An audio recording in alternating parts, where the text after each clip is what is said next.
I'm excited. I'm live and there's people here already. Woohoo!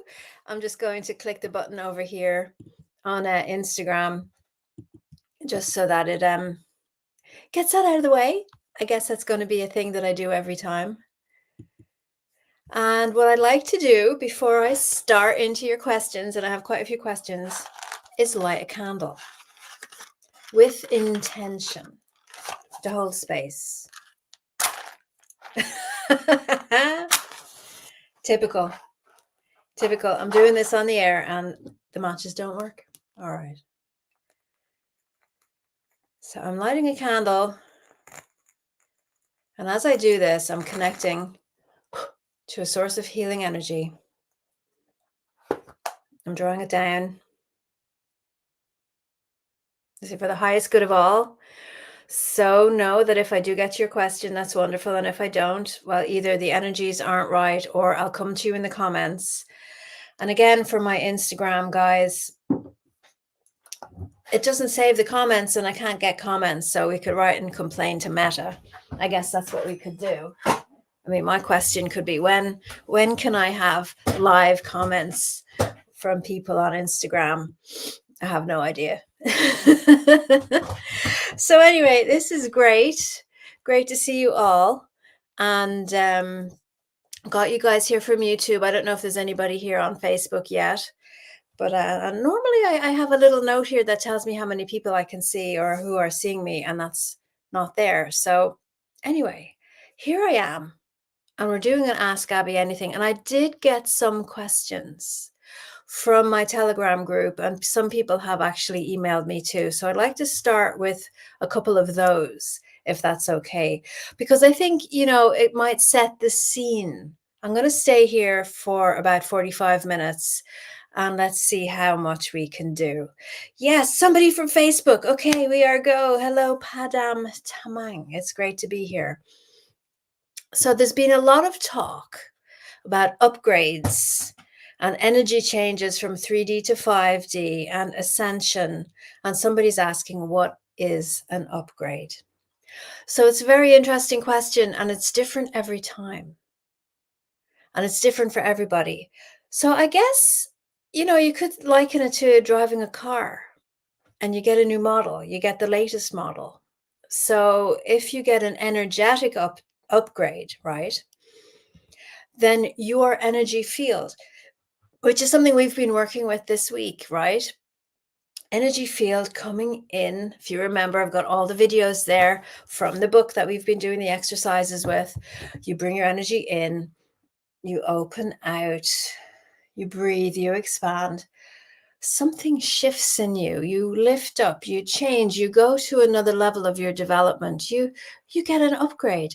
You get something active in your field that wasn't before. You find yourself becoming more psychic. You find yourself becoming less tolerant of things, more sensitive, like to sound or to people. I'll give you an example. Yesterday, I was having a coffee in a cafe, and I just knew. Now, don't ask me how I knew. I just knew that the man sitting at the table beside me was really angry. He had this feeling, we had this sense about him. And if you looked at his body language, he looked like he was trying to hide it. Is there no sound? Terry says there's no sound. Can you all hear me? So I'm not sure if this is working because it has a different kind of a setup as the last time. Now I'm a bit concerned here. So anyway, the guy beside me, can you hear? Just Terry, can you tell me, can you hear me? Tracy can hear me on Facebook, which is good. Can you guys hear me on? I'm going to just ask in a banner. Yes. Okay, good. Right. This is the technical fun and games of going live on live stream. Okay, so if Terry can't hear me, then she has to fix her own controls. So yeah, so I knew the guy beside me was angry. And how did I know when he was trying to hide it? It's because you get this extra sensory perception. It's an upgrade.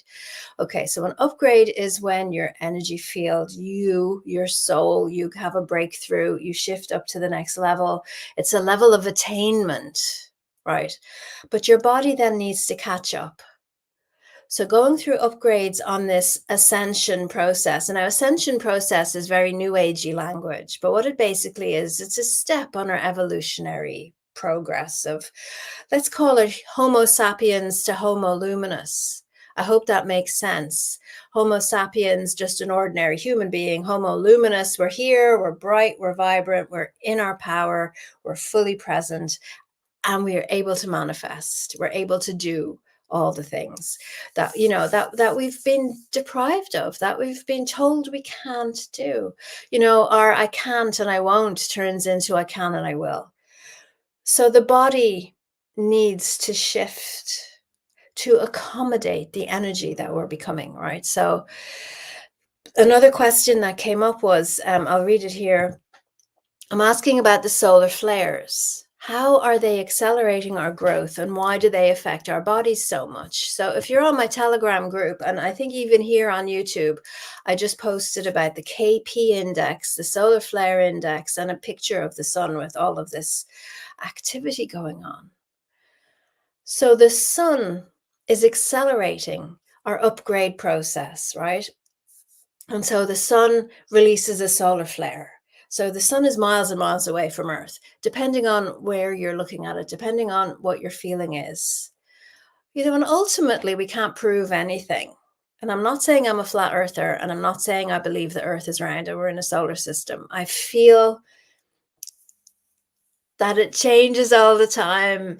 I'm with Honey Golden on this. I think it's like a toroidal field. I think that everything mimics everything else. It's like we have a toroidal field and we're living in a toroidal field, but the sun would release something and it travels through the sky, and the KP index is how we measure how much solar energy is in our atmosphere. And so that's where the northern lights come through at the tops and bottoms of Earth, because that's where our protective coating in the atmosphere isn't as thick. This is what we're told anyway. Okay. So there was an event last May, I think it was last May, where I went out into my garden and I just took a picture of the sky, and I took a picture and you could see the colors of the aura in Ireland. And I think lots and lots of photographs were going viral of all the auras. Some of us could see with our eyes, some of us could only see through our phones. But that's what the KP index is measuring. And it can be dense and intense. And so I find when the KP index is high, I have arthritic kind of symptoms in my body. And so the solar flares with the X class flares that we've been having, and I think we had like more than 17 in May.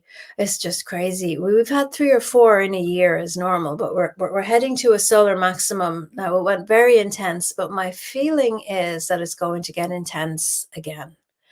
And when it gets intense, we got all of this solar energy coming in, and it's bombarding our energy. And it makes all of the unhealed things, the heavy things, the stuff, the emotion we've been trying to release all week, the grief, the pain, the stuff you're hiding. This is where we go into the 3D to 5D, the stuff that you're hiding that you thought you could keep pushing it down. You're running out of energy to push it down. And I don't mean you particularly, but it just comes up. It's like you hide things under the carpet or in the basement, and the solar flares are just bringing it all up to the surface. We're releasing it through techniques that I've been showing you, through your own techniques. Somebody said to me on another video there, can I just lie down on the ground and imagine that I've got, you know, tap roots going through my spine into the ground so that I can root all the way through my spine? I'm like, does it work for you? Then it works. We're shifting and we're changing all the time. This is the upgrade that we're going through. And so when we say 3D to 5D, it's our human mind's way of processing that the energy is different, that we're changing and we're different. Our bodies are becoming different, and we know more. We have a sense of knowing, a sense of prescience, almost a sense of omniscience. You can wake up from a dream and feel like you really went somewhere else. You know, so this is all part of it. And so we're saying 3D is the hard things, the solid things that we can feel, like the desk and the book and the drink and the computer. And then the 5D is this kind of more vibrant, floaty, frequency-based life. Now, I think we're using these terms to do our best to try and explain it, but I would imagine it's a lot more complicated than that. I mean, when I go deeper into it, I feel like it's a fractal and a kaleidoscope, and we're looking at it from this direction with these eyes. But if you looked at it from this direction with different eyes, you probably see a lot more different things. It's like lately all of these books have come out and there's been disclosures around aliens, and people are saying, well, they're here all the time. We just can't see them because they're in different dimensional realities in this same plane, so to speak. And, it's like drip feeding or seeding of our consciousness is going on over time. And so as we're moving to 5D, what it really means is we're becoming more multidimensional. We're becoming more aware of our energetic aspect, our spirit and our soul.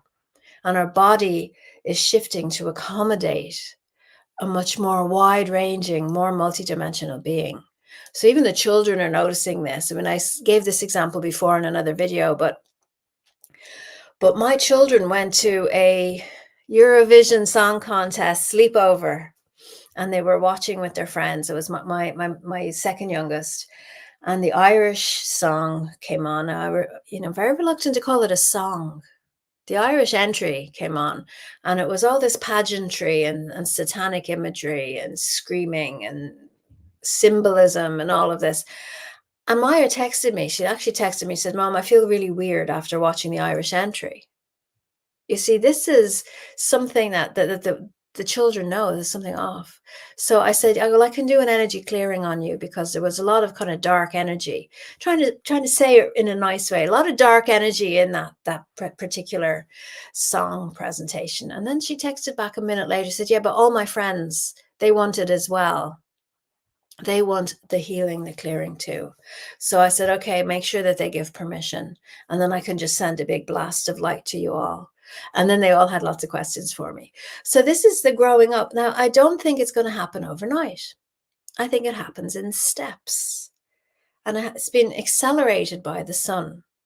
So I hope this is making sense for you around what's going on now and we're seeing more. So I'm going to just pop up Christy's comment here. Christy can see and photograph beings of light, which are here in this realm, in these planes, but we just, our eyes, like the dog can see and can hear the dog whistle is at a different pitch to our ears. All of this stuff is already here. So come to Joyce. Is that why our joints are achy enough? Now, Joyce, this comes to the practicalities of these upgrades.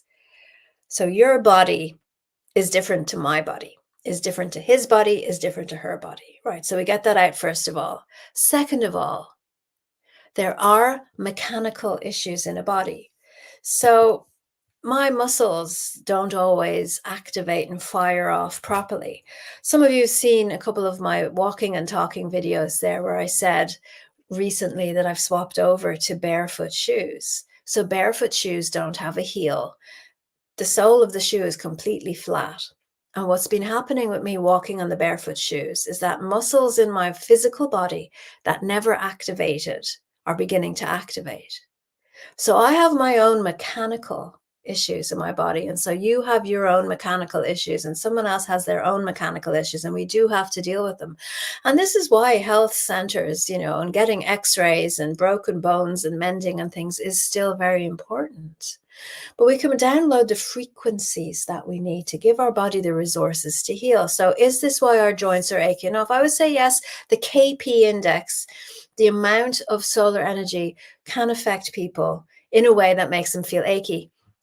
On my Telegram, I think one of the messages that I've pinned at the top of the channel gives all of these ascension symptoms, which includes dehydration, feeling cranky, feeling sad for no reason, feeling happy for no reason. Yeah, it goes both ways. Feeling elated, feeling wired, feeling tired. It just really depends on you, your body, your DNA. And it also depends on how much work you've done and how much of the stuff that is coming up you've released. Now, I find that people who watch videos like this and read books like mine and watch video, have an awareness of what's going on and do the work. You're not sitting in a pile of emotional pain.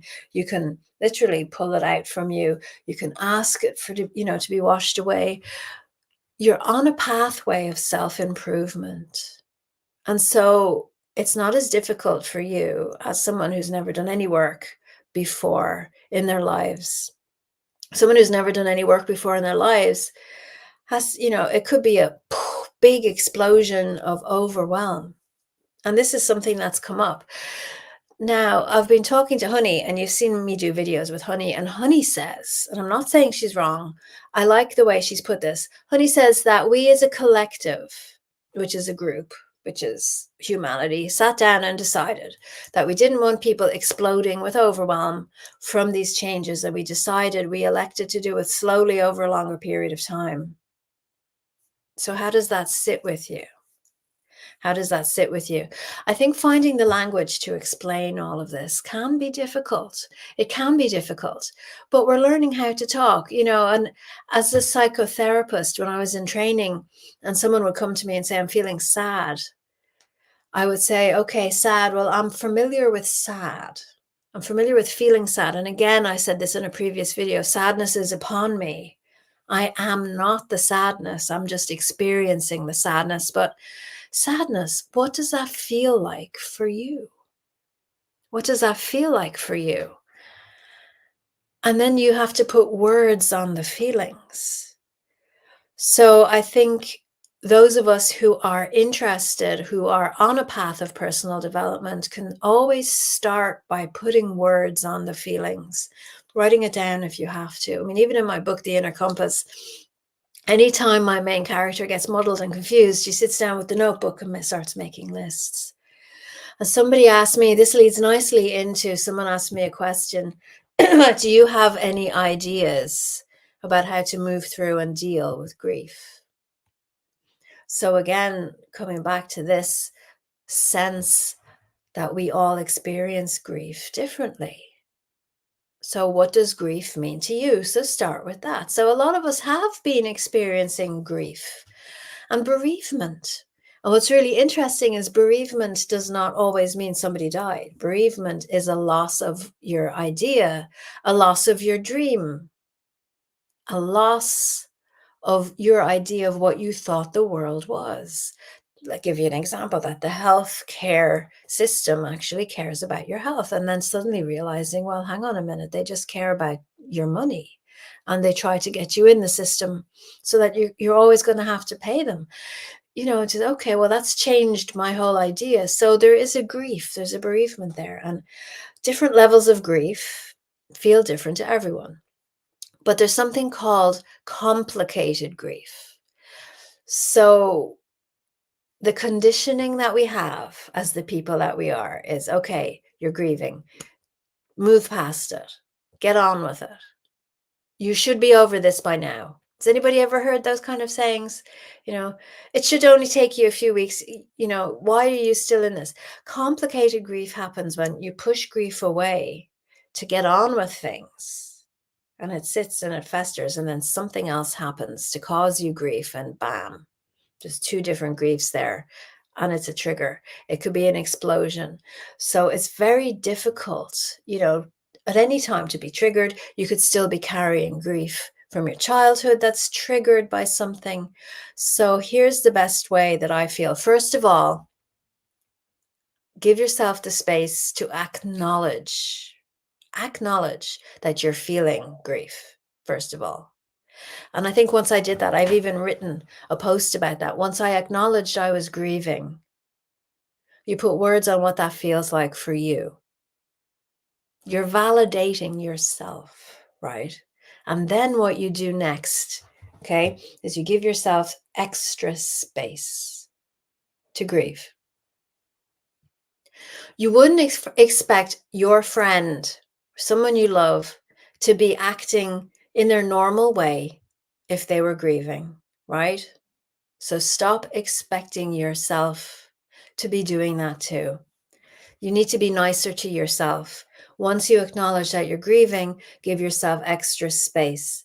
Space just to sit, space to contemplate. Space to think.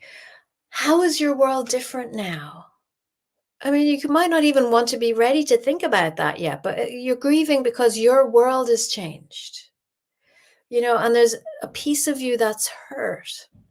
Giving yourself space to be with the hurt, to cry, to scream, to punch a pillow, to let the anger surface in you. Sometimes we're grieving and we're angry at the same time, and it gets very confusing.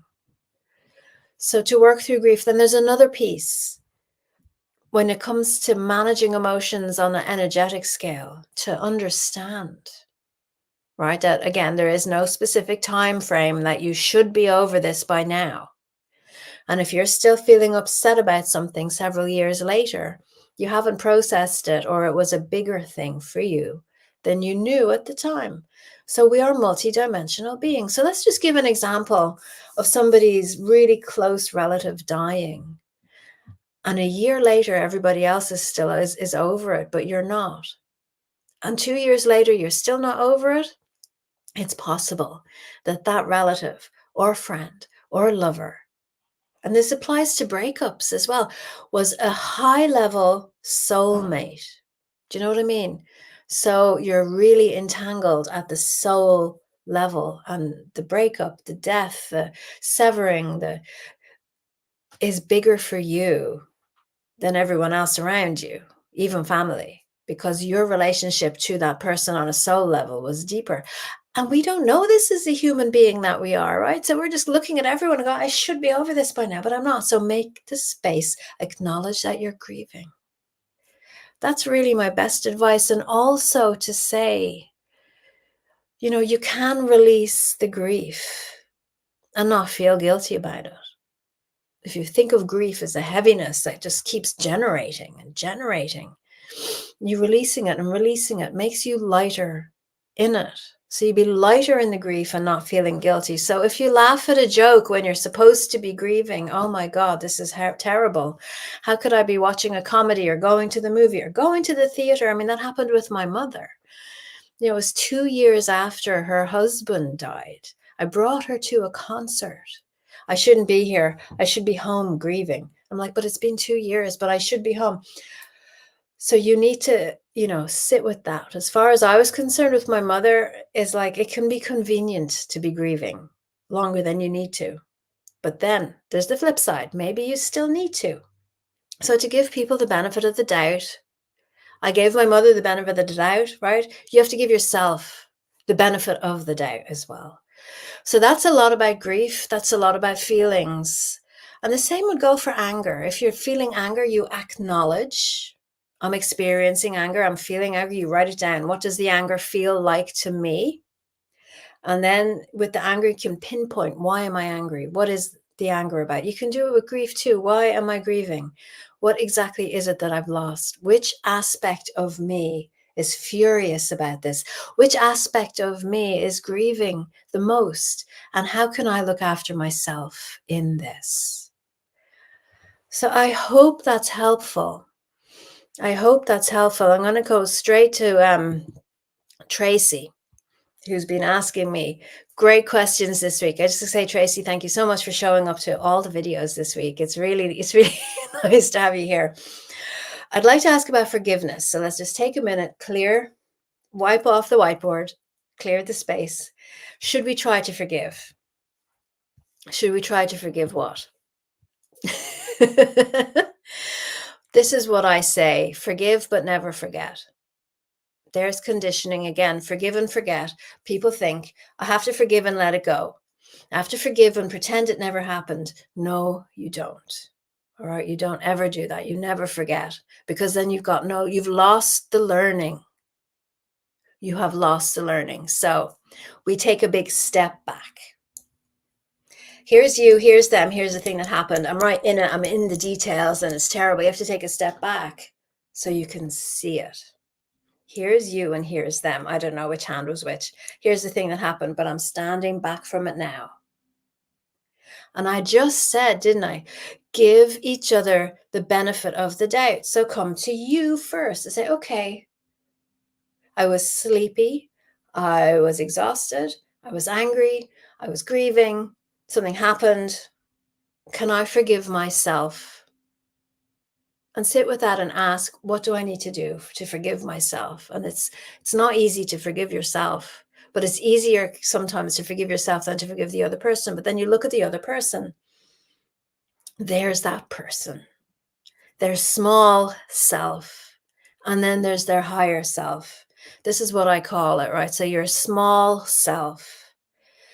I'm Abby, and here's my personality and the way I think and look at the world. That's my small self. My higher self knows that I'm going through growth, and maybe the way that I think and look at the world is influenced by all the work I haven't done, as well as all the work I have done.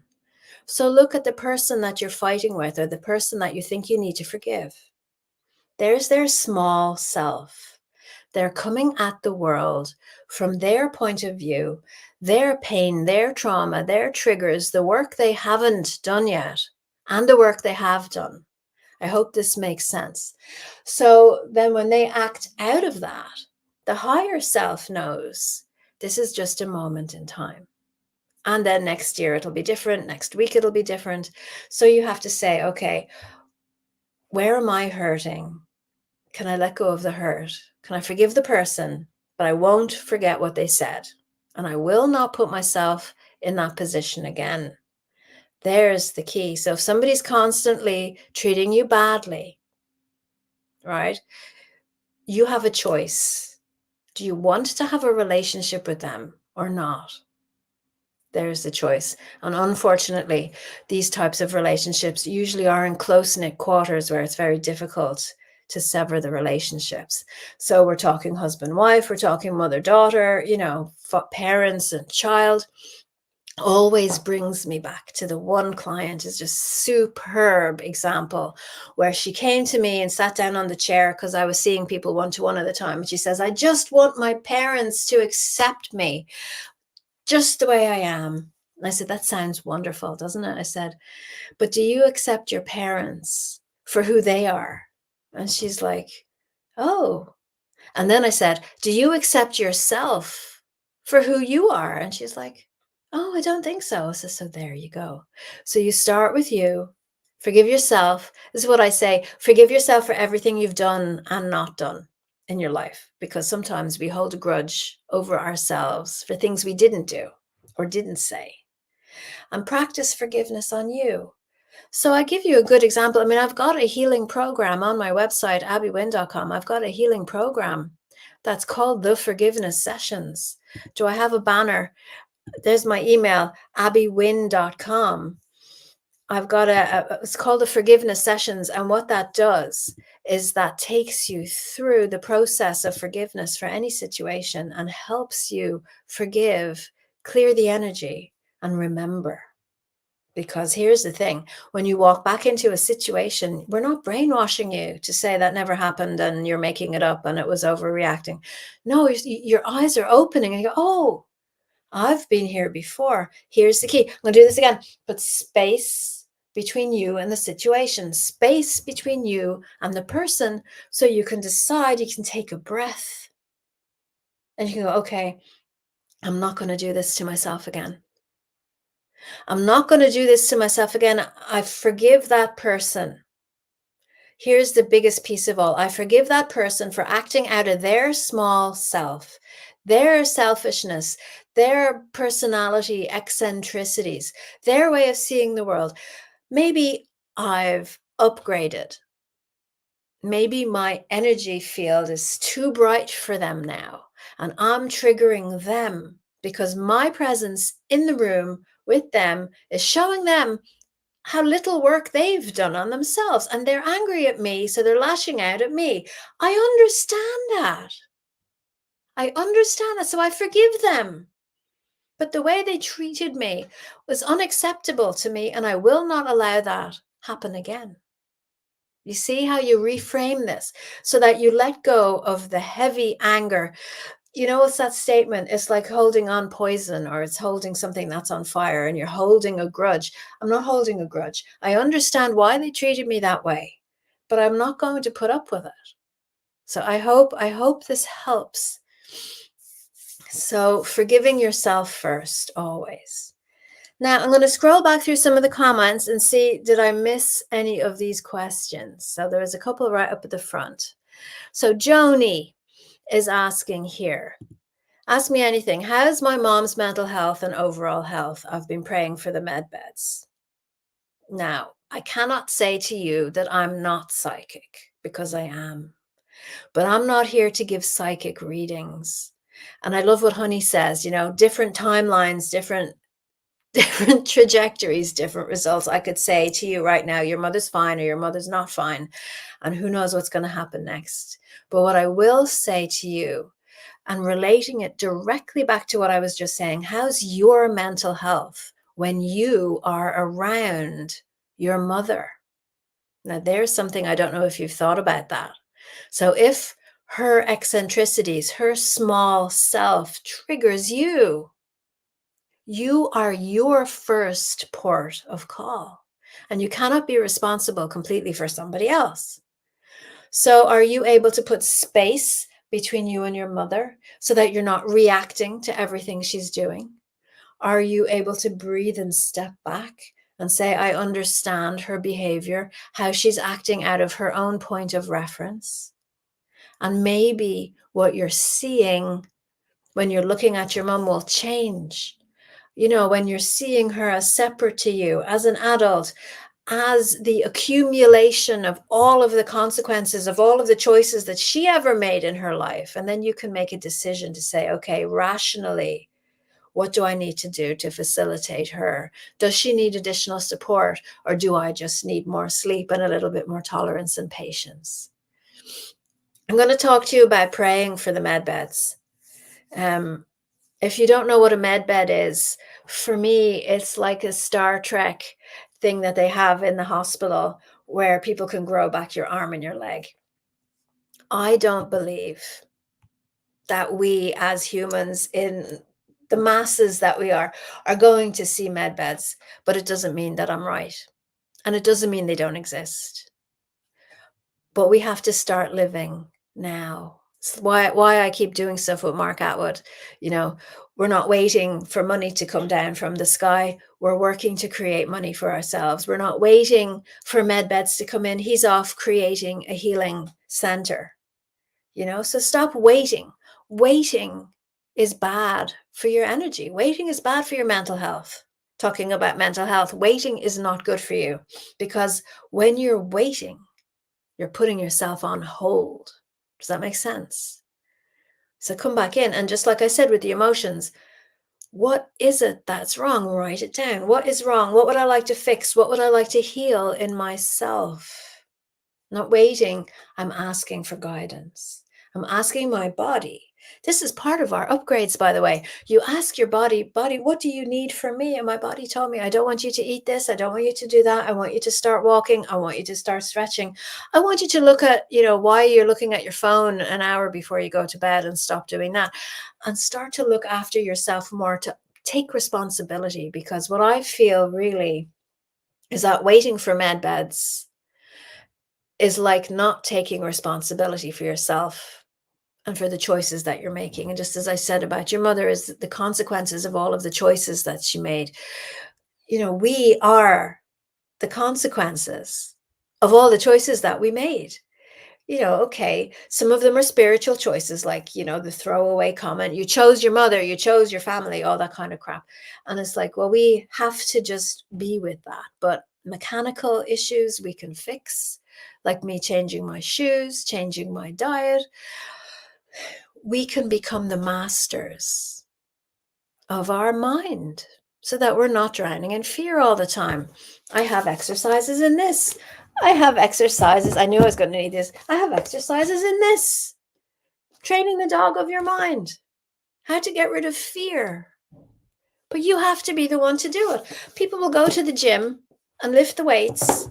You can't get the gym instructor to lift the weights for you. You have to be the one to do it. So rather than waiting around for med beds, I think we can heal ourselves at a level now that's just unbelievable compared to before. We know so much. We know so much. I'm going to show you this little machine that I have. so that I'm putting healthy water into my body instead of drinking water out of a bottle. I'm taking electrolytes. I just ordered liposomal vitamin C because I've learned that vitamin C off the shelf does not get absorbed and it's coming into autumn and winter. So I want to make sure that the vitamin C goes in. There's knowledge everywhere. So write down, what's the issue? Do your research, take responsibility. I'm lecturing and I'm ranting here, but this is why we're in the situation that we've been in. People just were waiting for someone to tell them what to do. And I get it. I totally get it. When I think of human beings, right, that's how we're designed. We're designed to follow orders. I was just following orders. We're designed to be told what to do. Our comfort levels increase when we're herding, when we're following the crowd. It's difficult to not be part of that. But the upgrade from Homo sapiens to Homo luminous means I am the light and I follow the light. And my light, my heart says this is what I need. And I'm going to take all of your advice. I will take all the advice, but then I decide for me. And then I respect that you decide for you. Like that woman who wanted to lie down and ground through her spine into yeah, fine. If it works for you, do it. It doesn't work for me, but that's okay. Because if we were all the same, life would be so boring, wouldn't it? We're supposed to be different. We're supposed to have variety in our life, and we learn from each other that way. Otherwise, there's no differences. There's no learning. Okay. So I hope that's okay. So Joni, I'm not, angry or giving out. It's just what's coming through is that we have an amazing opportunity to step up and take responsibility, be authentic beings, and become the model for a vibrant human being where, because everywhere we always see these examples of people who are disempowered, who are sick, who need help. Who do you admire out there? I'm watching Mark Atwood and Christiane Northrup this morning, and I've only started it, but it's like celebrities. We're not interested in them anymore. It's all about being authentic. It's all about being real. And these celebrities aren't real people anyway. They're just up there saying whatever they're told to say. That's why this is so much more interesting now, because we get to see each other. And I'm so interested in what you guys are talking about and what you guys are interested in. That's why I want to interact with you. So if I don't get to your question, leave it in the comments. And I have a feeling I'm going to have to do a Q&A again soon. So I'm scrolling down through all the hellos and past the no sound comments. Okay. Shirley, have you and do you work with strong magnets in any of your energy therapies? No, I don't. I work with energy. I don't work with objects when I'm working. But okay, of late, I admit it, I've been using the forks. So I have been using the tuning forks because I think they're a wonderful way to retune yourself. So it's just like the orchestra. Have you been to an orchestra performance where they sit down, they have it, but they tune the violins? The first violin plays the note and then everybody tunes into that violin. The piano gets retuned every time they play the music. And so I've been going to those forks and bringing them with my online sessions just because there's a note and here's my note. And it's really interesting as well to know that that's how healing works. Here's the healer's note and here's the client's note. The client is in the room with the healer and they rise to the note and then they leave. And it's up to the client to maintain, or they could drop their note. That's what happens. But they don't go down as low as they were before they came in. And they come in again as the next session, come in again the next session. You get the feeling. So then they could hold it. So as the therapist, as a practitioner, we need to hold our notes high. We need to do lots of self-care. That's why I have Healing Circle. I just was writing on my website today all the different levels of the healing circle. And my tree of life is really good for people who are practitioners, who are seeing other people, because then I can help them hold their vibration high, because they're the ones then that are seeing all the clients that rise up to them. And the client can come in and pull you down. And it happens a lot. Maybe this happens to you when you go visiting people. The client comes in and pulls you down. You go into a room full of sad people and it pulls you down, right? So releasing that.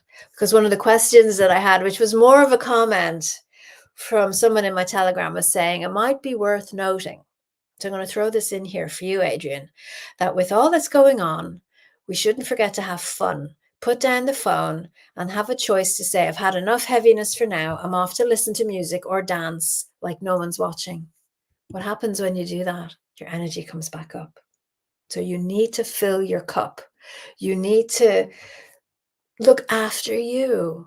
Upgrade your self-care. I have a whole section about that, by the way, in my new book, all about what the difference is between self-care and selfishness, right?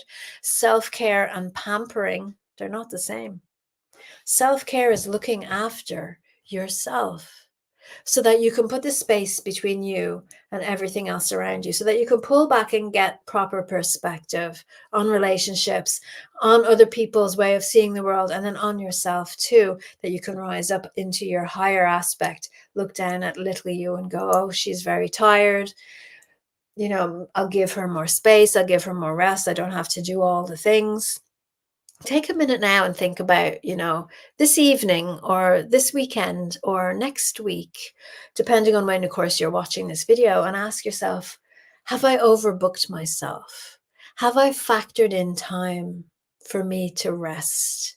Have I factored in time for me to have fun? What does having fun look like to you? I love to listen to audiobooks and do crochet. That's one of my favorite things to do right now. What do you like to do? I like to go for walks, play with the kids.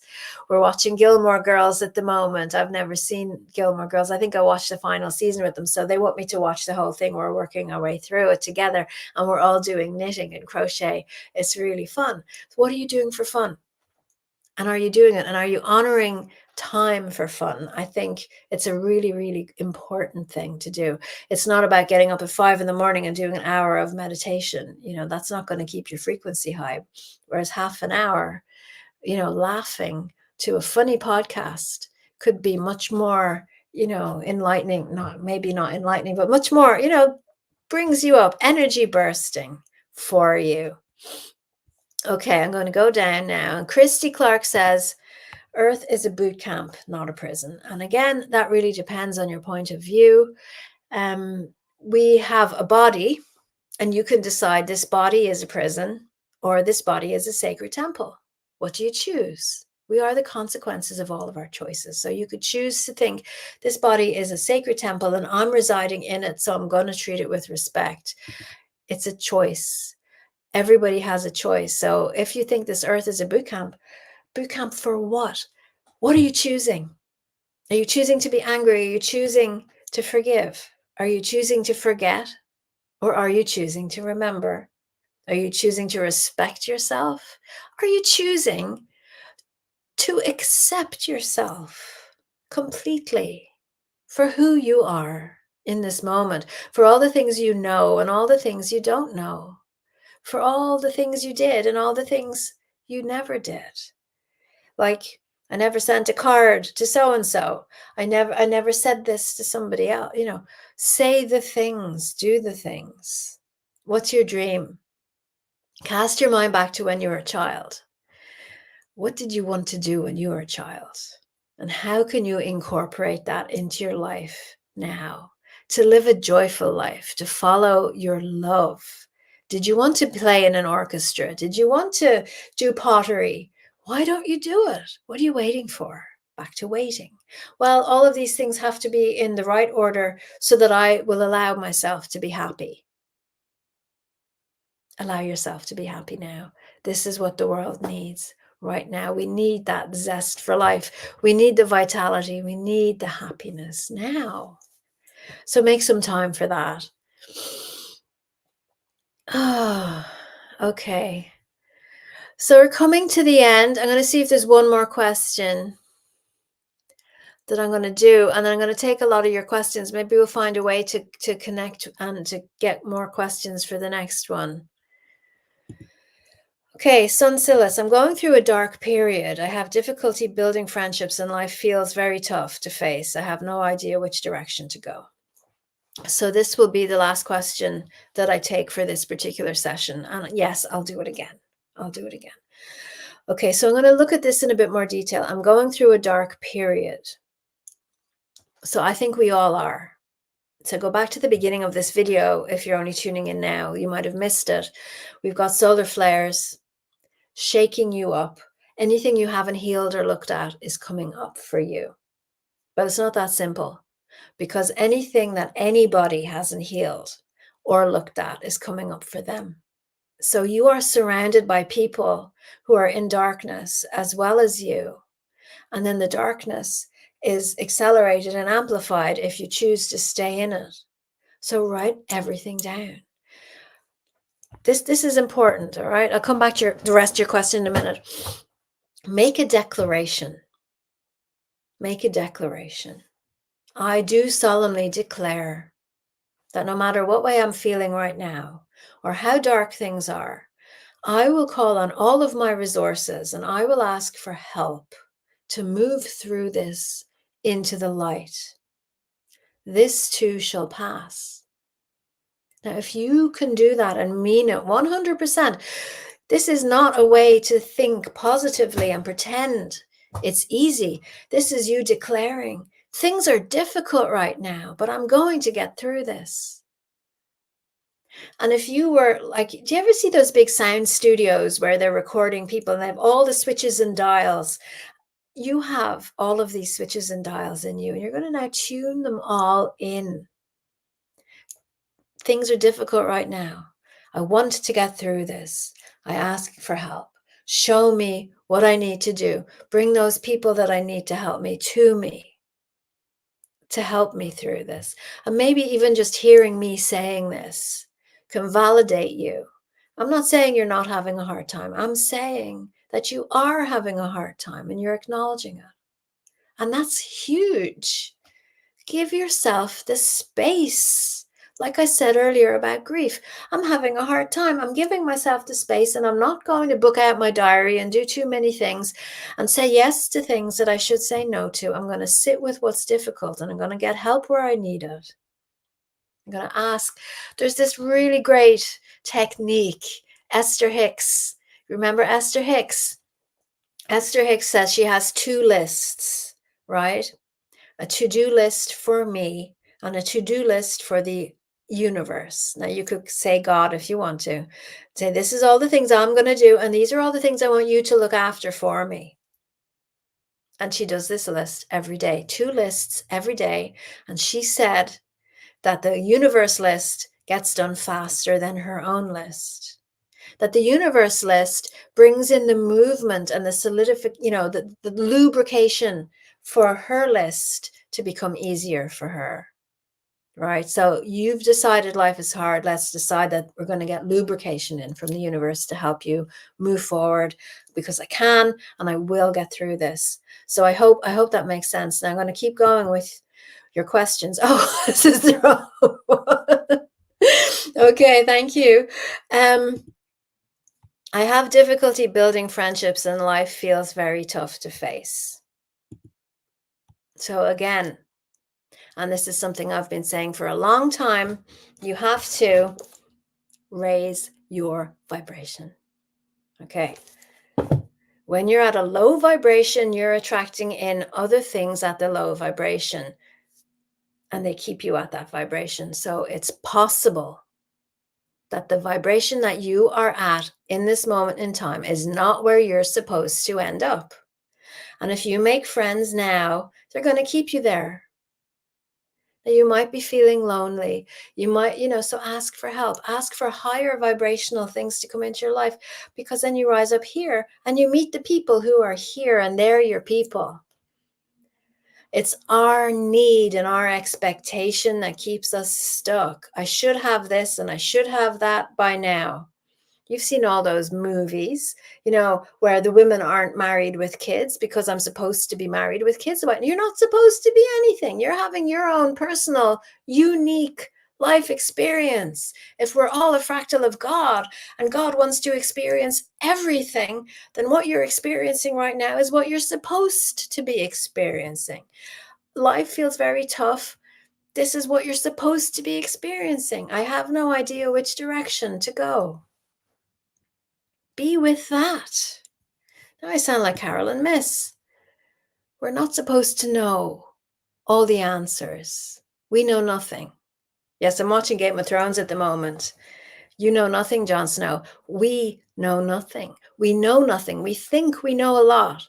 When you reach a higher level of attainment, you realize you don't know anything at all. The more that you think you know, the more stuck you become, the more fixed in your ideas, because it has to be this way, because this is what I've said it is. Guess what happens? You create that world in that place there, and everything is that way because that is what you've said it is, and that's what you've created. And if that's what you want, great. I don't want that.